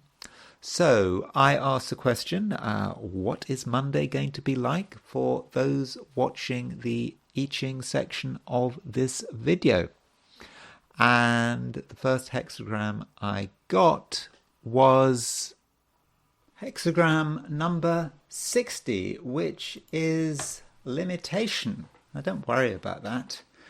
It's actually not a bad hexagram. It's suggesting that we do need to place some limits on ourselves. I mean, we can't be everywhere. There are always limits to what we can do. I mean, limitation is all about what makes us individuals, isn't it? If there were no limits, we wouldn't exist as individuals. We would just be part of the collective. So limitation kind of defines who we are. And so that is perhaps something that we should be thinking about today. And the I Ching, tells us that limitation is something that is good. And at the same time, it also tells us that limitation should not be galling. So by limitation, if we're trying too hard to limit ourselves, and it's hurting to limit ourselves, then maybe that's not something we should do. So if we're being tough on ourselves, we've got to work 20 hours a day, we've got to follow this particular diet, we've got to exercise 3 hours a day, and we don't like it, but we're going to do it because it makes us feel good, supposedly. Of course, it doesn't make us feel good, it makes us feel bad. But that's the kind of limitation that the I Ching is really telling us that we should not be really getting involved with. Of course, sometimes if we've got a really seriously bad habit that is destroying us, then galling limitation, then sure, then it may be necessary to limit ourselves. If we've got if we smoke 3 packs of cigarettes a day, then sure, it's a good idea to stop smoking, even if it really hurts. But in a general sense, we don't want to push it, and whatever limitations we place upon ourselves, they've got to be natural. And we have the 4th line moving, and the 4th line moving is pretty fortunate here, because it's talking about limitations which are natural, that we feel completely comfortable with it. It's just so easy to give that thing up. It just doesn't hurt, and it just feels absolutely the right thing to do. And that's one aspect of today. We can really get ourselves together, and maybe it chimes with the fact that Mercury is moving into Virgo. Virgo perhaps refines things for us. We understand what's important and what's not important. We understand that something that was important maybe in the past, it's no longer important, and we can give it up, and it's just so easy. Oh, I don't know what other people think, but does it really matter what other people think? So there actually could be a sense of liberation in terms of what we are giving up. And because we've got the 4th line moving, we get a transition to a second hexagram. And the transition is to hexagram 58, which is the joyous. And there are 2 ways of looking at this hexagram. One way, the simple way, is to say, we give something up, it's really easy, and we just feel happy. Things are flowing, because the symbolism of the joyous is a lake over a lake. This is seen as a lake, the top 3 lines. You can see that's a trigram for a lake, so we've got a lake over a lake. It's about water flowing, and so we too feel happy, things are moving, and it all seems fine. But another way to look at the hexagram 58 is to see it as having to be strong. We have to stand up straight That's what Greg Winkup in his translation of I Ching says. And I see the imagery there as, if there is water around us, we must stand up straight. Otherwise we could get overwhelmed.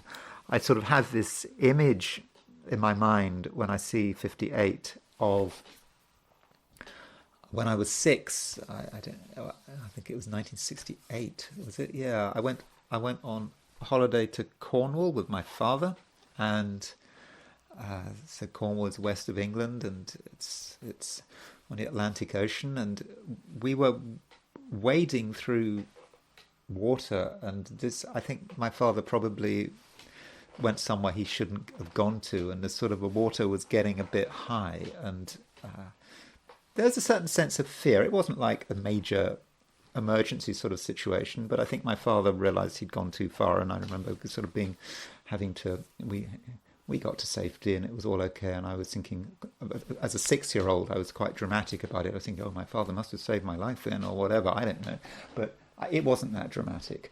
But the point is, you have to, when you've got high water, and there's a danger you get knocked over, isn't there? And so you have to stand up straight.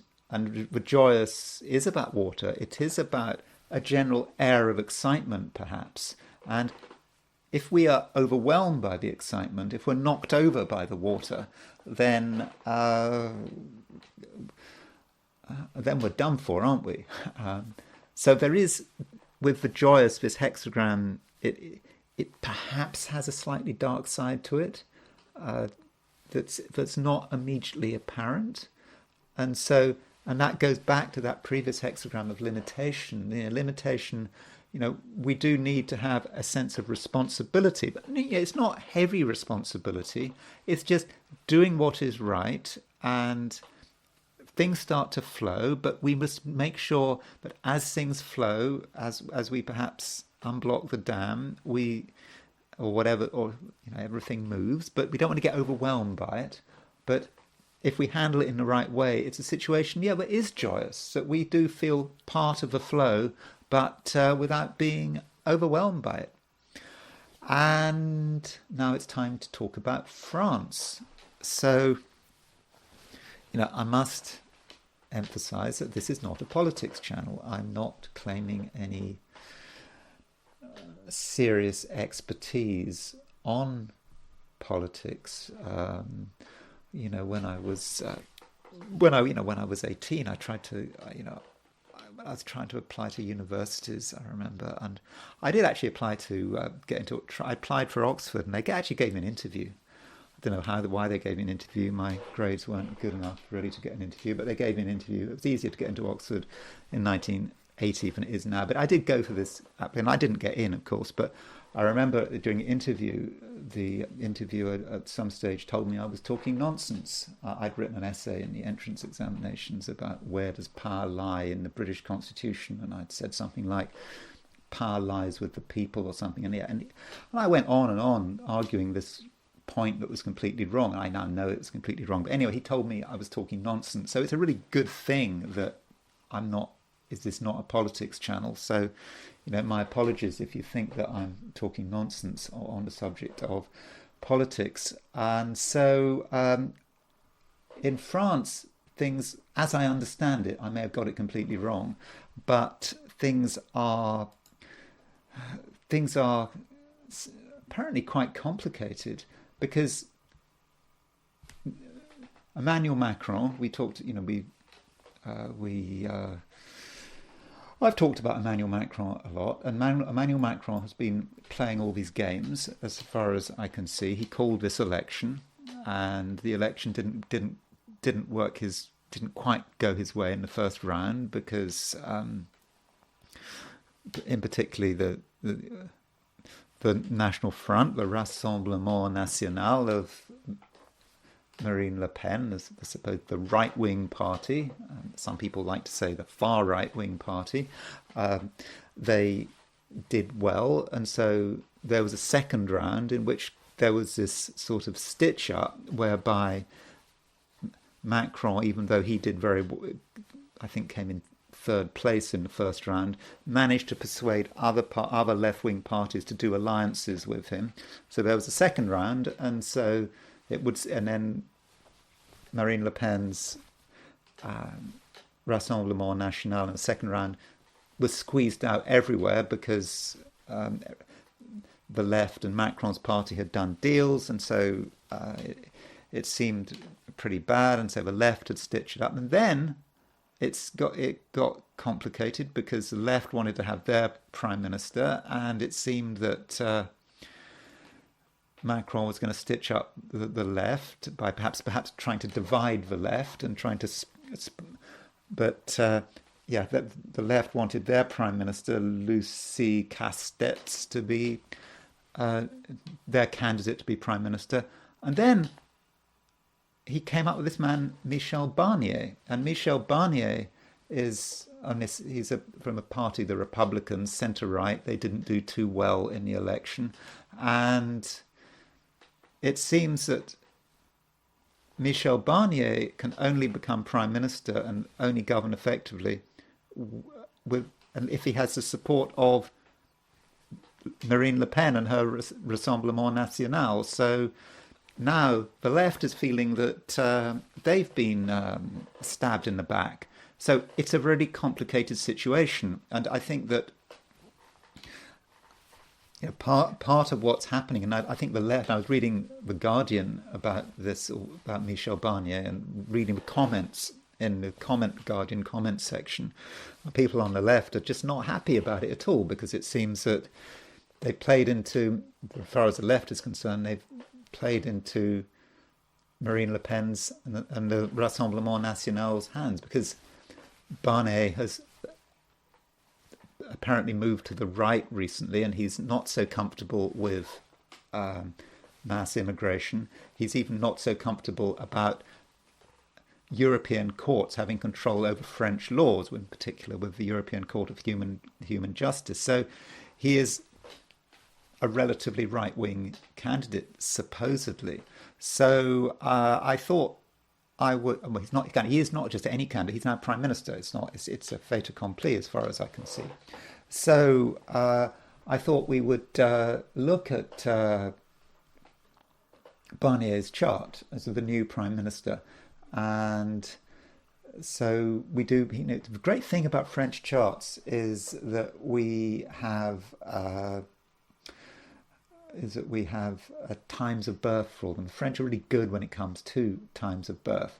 So here is Michel Barnier's horoscope. So he's born in 1951. So Michel Barnier was born in the early 70s. He is someone who is probably well known in Britain because he negotiated the whole Brexit stuff, and he has a reputation as being a man who is pretty clever. He's certainly no fool, and he's got his sun in Capricorn, and so he has his sun in Capricorn square Neptune. So what does it mean to have sun in Capricorn square Neptune? I mean, is this someone who perhaps one should trust? I mean, here is someone who was a very sort of expert negotiator. I think that the British couldn't really deal with him. I think that he kind of had the upper hand, and maybe that's Sun square Neptune, being able to deceive and delude and play games, and so he might be very good at that. And at the same time, he's got 3 planets in Aquarius. He's got Venus in Aquarius, Moon in Aquarius, Mars in Aquarius, and most importantly, he's got Mars opposition Pluto. So he wanted to be French president. He's now got to be prime minister. I'm sure he was very happy about being prime minister. And with Mars opposition Pluto, that is often, particularly in a male chart, that represents someone who is very good at playing power games. And he comes from perhaps from Pluto, his Pluto in Leo generation. Okay, normally it's just a transpersonal planet, but if you're into politics, that Pluto in Leo may start to become very personal. So perhaps with Mars opposition Pluto, it is his struggle to be in power. He's already successful in terms of a political game. He was planning a few years ago. He was planning on being, president. You could say in his early 70s he's too old, but I mean, he was born in 1951. I mean, that's young compared with, for example, Trump or Biden. I mean, he's 4.5 years younger than Trump, and Trump wants to be president. So I suppose, in theory, Barnier might be thinking that he could be. I have no idea, but he might think that he might have a chance of one day being French president in spite of his age. And look at that North Node. North Node in Pisces on the midheaven. So if you've got someone who's got North Node in Pisces on the midheaven, you could say that from a sort of karmic destiny point of view, Michel Barnier's aspiration to political power is legitimate. It's the right thing to do. I mean, he was put on the planet to be a powerful person, particularly given what we know about his career. So there's still a darkness to that. You could see that North Node is square his Black Moon Lilith in Gemini. So in fact, there's his North Node square Black Moon Lilith. I suppose that might suggest the dark arts. I mean, I'm not literally talking about anything satanic, but he does what he needs to do to get his way. And given the fact that he's got Sun square Neptune, you could say that he's potentially a very clever and very dangerous man. He's not someone who you want to be necessarily picking a fight with, because he may somehow find a way of taking advantage of the situation. And perhaps that's something that Macron and Rassemblement National, and because Marine Le Pen has, I think they're saying that they're saying they're going to abstain or something, but I think the fact that he's decided to take a tougher line on immigration than he had in the past, and has suggested that maybe France needs to stop having to worry so much about the European Court of Human Rights, and maybe, I don't know, is it possible for France to actually leave decide that it's not going to, I don't know, you have to leave the Council of Europe, don't you, in order to move out of the out of the area of the European Court of Human Rights? I'm not sure, but so he's certainly made the right moves in order to be prime minister, and he's got Uranus rising. So I would have said quite an interesting person. I mean, I've heard it said that some people say, oh, he's bland and he's sort of just an apparatchik who's just made his way through the system. But no, I think he has a very interesting chart, and he's certainly not someone to be underestimated. And that Moon, Venus, Mars in Aquarius is in the 8th house. There's a lot there that I think he keeps to himself, but he has a natural facility with power.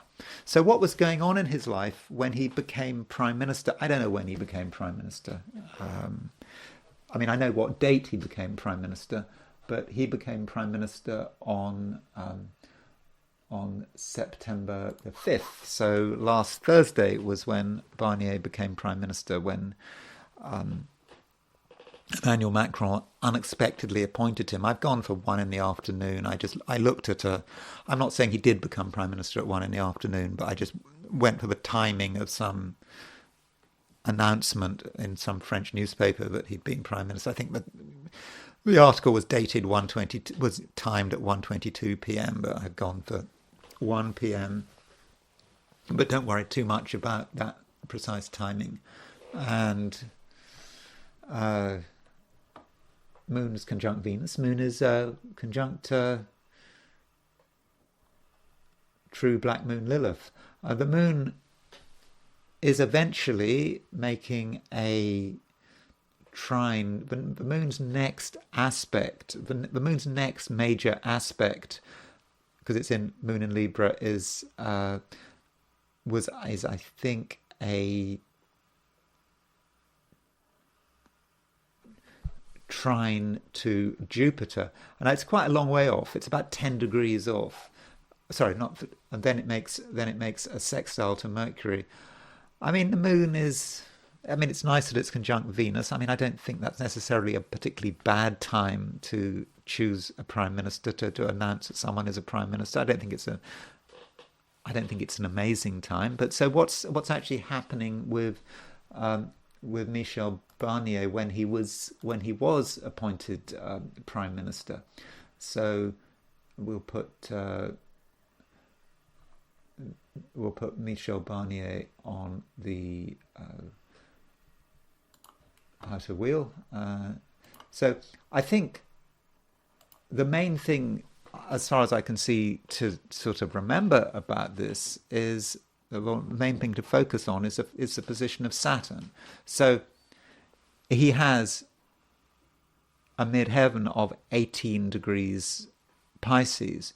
So Saturn is at 16 degrees Pisces and is going retrograde. So he has had Saturn on his midheaven, over the last month, and Saturn on the midheaven is sort of a bit mixed. I mean, Saturn on the midheaven can be quite difficult, but it may actually at the same time really focus on one's power, and that might have been perhaps over the last month or two. I don't know what he was up to, but probably he was very active at the time of the legislative elections, and perhaps trying to position himself as at very least a power broker, even though his party, the Republicans, did not do very well in the elections. I think they were not, I think they got something like 10% of the vote, correct me if I'm wrong. But this Saturn on his midheaven, it is going retrograde off his midheaven, but Saturn does go direct in the end. Next year he will have Saturn on his midheaven and he will have Saturn on his north node. And so that is going to be tough. I mean, maybe he'll be okay in the short term, but what happens next year? Maybe when it's next year that we really need to be looking out at. What does happen next year? So that is perhaps the main transit, and Jupiter is square his midheaven. So that Jupiter-Saturn square is really hitting his midheaven, and I suppose it's, in a way, you could say he was able to benefit from that Jupiter-Saturn square hitting his midheaven, because that allowed him to become French Prime Minister. Of course, the French Prime Minister doesn't quite have the same status as the French President. I mean, Prime Ministers come and go, but the President is a man with the power, and I don't know where his ambitions lie in terms of the presidency. So those are his transits, and then would be useful perhaps to look at his solar arc directions. And so here is, so the solar arc directions kind of echo the transits. So if you look at his solar arc directions, one thing I didn't mention about Barnier is that he has a fairly close Mercury-Saturn square in his chart. You see, he's got Mercury at 2 degrees Capricorn, square Saturn in Libra. That represents someone who, in this case, I suspect is very, very focused. I think that would be a pretty sharp mind. And I mean, that's not how Mercury-Saturn square Saturn always works. But given what we know about Michel Barnier, I would have said that would be how it actually is working. And so we have to think perhaps about this Mercury-Saturn square is going to direct. So we use solar arc directions, and we would move this Mercury-Saturn square 1 degree for every year of life. So he's, 73 years old. So we would move Saturn, solar arc directed Saturn 73, and solar arc directed Mercury is 73 degrees. And so his midheaven is at 18.9 Pisces. And you can see that Mercury, solar arc directed Mercury, is starting to move towards his midheaven. And Saturn is at solar arc directed Saturn is at 1638 Sagittarius. So it's all hitting his midheaven. Now, it's 1.5 degrees off. So we might say that he might not experience it for another year and a half. So that would be early 2006. But we allow a bit of an orb. But I think that a bit of an orb, it doesn't have to be exact, but I would have said as soon as he starts moving into next year, as soon as Saturn starts to be hitting his midheaven, I think he's going to really start to feel that. So my immediate sense with Michel Barnier is that the fireworks probably start next year, not necessarily this year. So then, he's been chosen by Emmanuel Macron. So I wonder how Michel Barnier gets on with Emmanuel Macron. So here's Emmanuel Macron's chart. Just a reminder with Emmanuel Macron about what the main events in Emmanuel Macron's chart are in terms of transits. He has got a Sun-Mercury conjunction at 29 Sagittarius. So Emmanuel Macron at the moment has transiting Neptune square his Sun and Mercury. And this kind of represents everything he's been doing since he called for legislative elections. Emmanuel Macron has been playing all sorts of games. But maybe he's being too clever by half. I mean, so far he seems to be getting away with it. He seems to be able to have so far sort of kept his authority. And I mean, a lot of people in France hate him. Now the left really, really hate him. I think there have been demonstrations after he chose Michel Barnier as his prime minister. So he's playing games left, right and centre. And so that is a way Neptune transits can work, with Neptune square his Sun-Mercury conjunction. That really does seem to be playing out. And yeah, I do think he's possibly being too clever by half. And don't forget, he's got Pluto now back in Capricorn. So how does he respond to Pluto going back into Capricorn? He doesn't choose the candidate of the left, Lucie Castex. That's, they're the largest party in Parliament. No, he chooses Michel Barnier, and that's Pluto conjunct the ascendant. Yeah, seriously playing games. So in terms of him and Michel Barnier. Now, remember, you're dealing with two people here who are playing games. I think that Michel Barnier is pretty clever. I think both Macron and Barnier are pretty clever. Both of them are playing games. Both of them, in their own ways, are quite Neptunian people. I think maybe Barnier generally is a Neptunian person, but temporally Macron with the Neptune transits is pretty Neptunian. So how's it working out between the two of them? And so we've got Macron in the middle, and we have got Michel Barnier on the outside. And one of the things about Macron's chart, which one of the incredible things about Macron's chart is his moon opposition Uranus. Macron has an exact moon opposition Uranus. So Macron, moon in Taurus, Uranus in Scorpio. I would have said that incredibly stubborn, but moon opposition Uranus, someone who is endlessly springing surprises in order, I suppose, to pursue his agenda. And there is his Mars. He's got Mars, moon square Mars, Mars square Uranus. So that T-square in his chart is quite impressive. Now, I've actually, in terms of the outer wheel, I've actually put the wrong Michel Barnier on. I put his directions in it, so let me just do that again. Sorry, I meant to do that. Sorry, it doesn't change what I was looking at. Okay, so I was talking about Macron's T-square involving Uranus, the Moon, and Mars. And Michel Barnier's Moon is at 1324 Aquarius. And so Michel Barnier's Moon in Aquarius makes the full Grand Cross. So there is Macron's T-square, and his Moon is opposition Macron's Mars. It's square Macron's Uranus, and it is square Macron's Moon.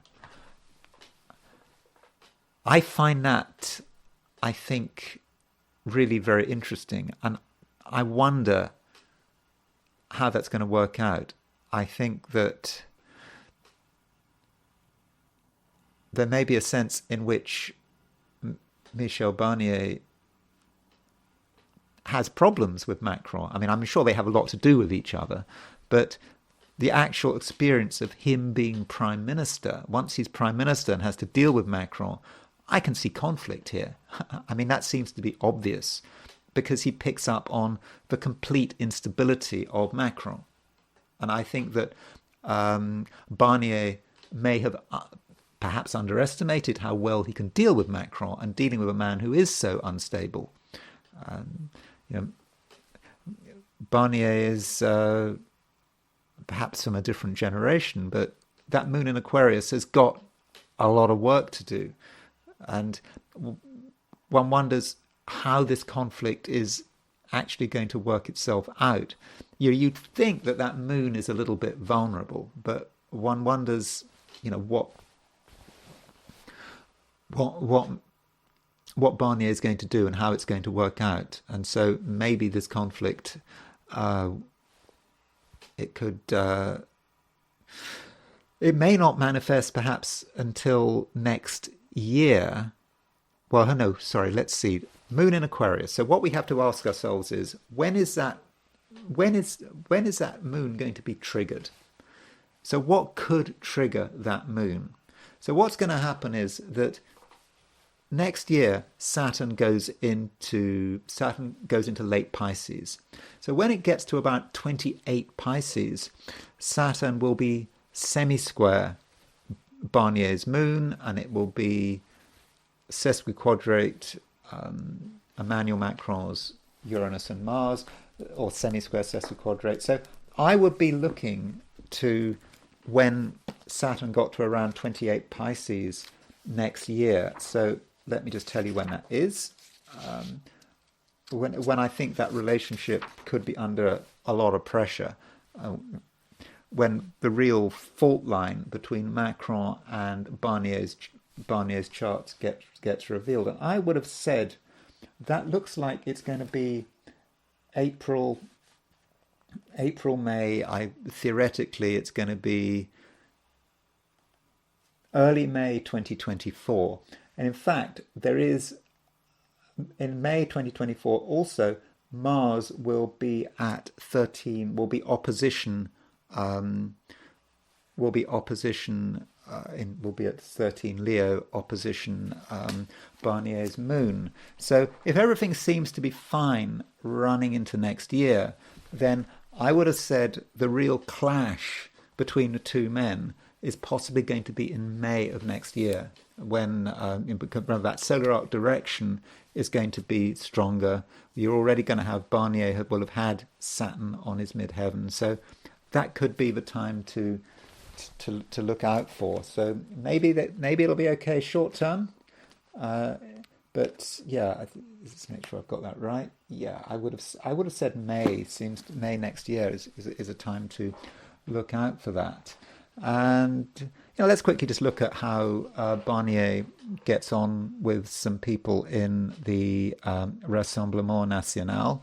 How does Barnier get on with Jourdain Bardella? Jourdain Bardella is the president of the Rassemblement National. And I suppose him and Barnier are going to have some connection with each other.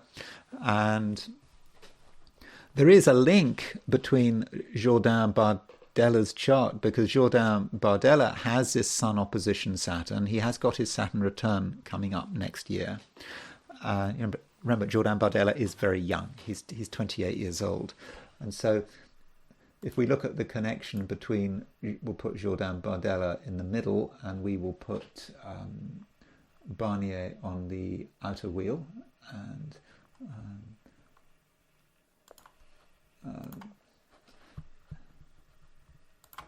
so you can see that there is so there's Jourdain Bardella in the middle, and so what am I looking at? That's the wrong chart. That's a chart of Barnier becoming Prime Minister. Let's look at the chart of. Sorry, that's a chart I wanted to see. Okay, so there is Jourdain Bardella in the middle, and then we've got Barnier's South Node is on Bardella's Sun. So, and his midheaven is on Bardella's Saturn. So they both have this connection here. So there is a sense in which there seems to be perhaps an old connection. I don't know, if you want to play karmic games, you could say that with Barnier's South Node on Bardella's Sun, there seems to be some link perhaps with the past. I mean, if you want to play reincarnations, maybe they've had sort of political machinations, maybe in previous incarnations, who knows? And so that is one possibility. Now, Bardella's Neptune at 22 Capricorn is fairly close to Barnier's Sun. So there may be something about Bardella's generation that is somewhat confusing to Michel Barnier. He might find it, a little bit hard to deal with. So that is a possibility. But the thing is that because you've got Michel Barnier's midheaven is conjunct Jourdain Bardella's Saturn, and their node and their sun are linked up. Because of that linkage at around 20 Virgo Pisces, it does mean that when Saturn moves around on that degree at the beginning of next year, they could be affected by this. And in fact, they could be affected by this now, not by Saturn but by Jupiter. So both Jupiter is kind of forcing these two men to have a contact with each other. Then I just wanted to look at the connection between Marine Le Pen and Michel Barnier. I don't know how French politics works. I don't know how much these people have contact with each other behind the scenes. But here is Marine Le Pen. She is, I think she's head of the Rassemblement National in Parliament. Again, I think I got that right. So Marine Le Pen's chart, and then we're going to compare her chart with Michel Barnier. And the question is, how does Michel Barnier occur to Marine Le Pen? So what's kind of interesting is that Barnier's sun is on her IC, and I think her father, Jean-Marie Le Pen, is still alive, but there is a certain paternal feel to that, isn't there? For his son on her IC, there's something almost about him that maybe she finds kind of reassuring. Again, I don't know what kind of relationship they have, but maybe if they are talking to each other, working with each other, their relationship may have a certain harmony to it. And also notice that Barnier's Mercury at 2 degrees 36 Capricorn is conjunct Marine Le Pen's moon. So they have a moon-Mercury synastry. And again, I think that moon-Mercury synastry could sort of facilitate communication. And so I suppose, there are people on the left who are very upset about Michel Barnier becoming Prime Minister, and particularly given his recent comments about the European Court of Human Rights and France's sovereignty and immigration. And so, you can see that maybe Michel Barnier and Marine Le Pen have a lot to say to each other, and it may be, we'll see, to be a surprisingly harmonious relationship. Maybe this is already known. I don't know. Because maybe if you're from France, you know all about. Maybe they had lots of contacts with each other, and you know all about it. And I've got it all wrong. But anyway, maybe that's just the way I see it from my very ignorant perspective. So, what has this got to do with Britain? And what has it got to do with Britain and the European Union and the left? Now, here I'm going to be, in a way, pretty speculative. So, in 1988, the then president of the European Commission, Jacques Delors, gave a speech in Britain. He gave a speech to the Trade Union Congress in Bournemouth, and so the 36th anniversary was yesterday on Sunday. And so I'm not looking at Jacques Delors' chart, but this is a chart of the speech. I don't know what time the speech was, but I've taken noon. Now, what you have to understand here is that the left wing in British politics, traditionally, through the 70s and through much of the 80s, were very much opposed to the European Union. People like Tony Blair, when he started off his political career, wanted Britain to leave the European Union. Same with Neil Kinnock. The Scottish nationalists, who are the most enthusiastic supporters of the European Union now, if you look at debates in the 1970s, the Scottish nationalists did not want Britain to be a member of the European Union. So the left was opposed to it. They saw it as just being a capitalist club. It's sort of for businesses, to work across borders, and the rights of ordinary workers get smashed. And that was the left's view.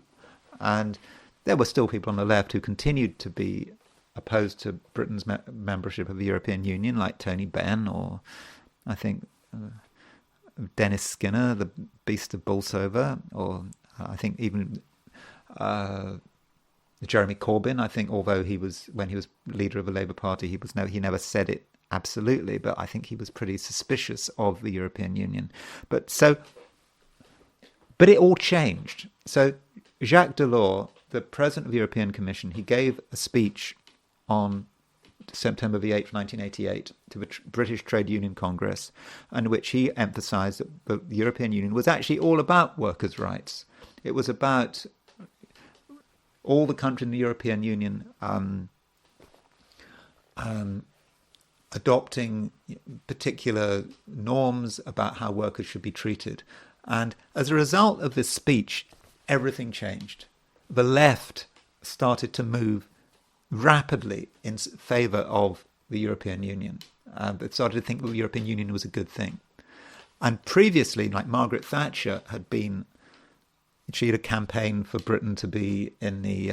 She'd campaigned for Britain to stay in the European Union in the 1975 referendum, and she started to change her mind. And she gave this speech at Bruges, I think in Bruges, shortly after Jacques Delors' speech, in which she was quite sceptical about European Union and how much power it had over the UK. So there was a huge transition. And so that's why we've got the situation where people on the left in Britain tend to be pro-Europe.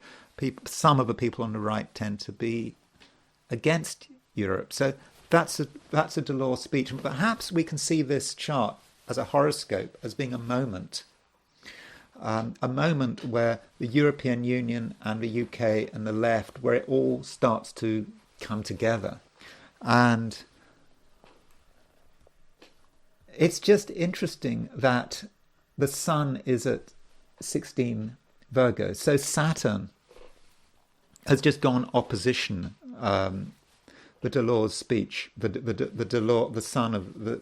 sun on September 1988, and it was, of course, the solar return of that speech, and so it perhaps is the beginning of maybe some kind of change, perhaps in the left's view about Europe, and this would be a change that would be taking a long time to play out, but I think that Saturn on the sun does perhaps represent the beginning of it. And it's just interesting that in the run-up to Saturn hitting the sun, to the Saturn being opposition to the sun of Jacques Delors' speech, we had two things going on. We had the elections in Germany where the AfD did really well. And I think there's now mention that some German politicians they're talking about having the Rwanda scheme of sending asylum seekers to Rwanda in Germany. And this was a scheme that was rejected by the Labour government, the new Labour government. And then we have Michel Barnier becoming prime minister in France, again at the time of the Saturn opposition sun. And so Michel Barnier being sceptical about immigration. So it's all happened at the time of this speech being hit. And now you have this new Labour government. You have a Labour government which is, whatever they say, is certainly compared to other European countries, is more sympathetic towards the rights of immigrants and immigrants coming into this country. And they're kind of behind the curve, perhaps, in terms of what's going on in Europe. And so maybe this is the beginning of the left perhaps reconsidering its relationship to the European Union. They don't see it at the time. They don't see it right now. But maybe in 5 years' time, we could actually see a complete a possible transition. If Europe moves to the right, as I think it might well do, particularly in terms of immigration, there might be just a change in attitude. And I don't know whether it would reach the point where someone like Nigel Farage would actually see the benefits of being in the European Union, and the left would say that we have to stay away from the European Union because it's just become, if people like the AfD and the Rassemblement National start to, they're not going to take power, presumably, but they're going to have an influence on national politics. So countries like France and Germany may, for example, want to reconsider their relationship to the European Court of Human Rights, and there may be greater emphasis on national sovereignty and immigration. There's going to be more of a concern, not like the Merkel years. So I'm just speculating. I mean, it's a kind of speculation that with Saturn being opposition to the Sun in the Jacques Delors speech, that this is a slow beginning of a transition. And we may actually see, in the end, in terms of Britain, a complete change in Britain's attitude to the European Union. And the left may perhaps realise that the European Union is not something that they want to be so close to. I mean, again, maybe I don't know what I'm talking about. It is just a suggestion. Anyway, that's all I'm going to say for today. Thank you very much for listening. If you enjoyed this video, I would be very grateful if you were to like it. If you are not subscribed and you enjoyed this video, I'd be really, really grateful if you were to subscribe. And if you want to buy me a coffee, there is a link in the description. So thank you very much for listening, and I will talk to you again tomorrow.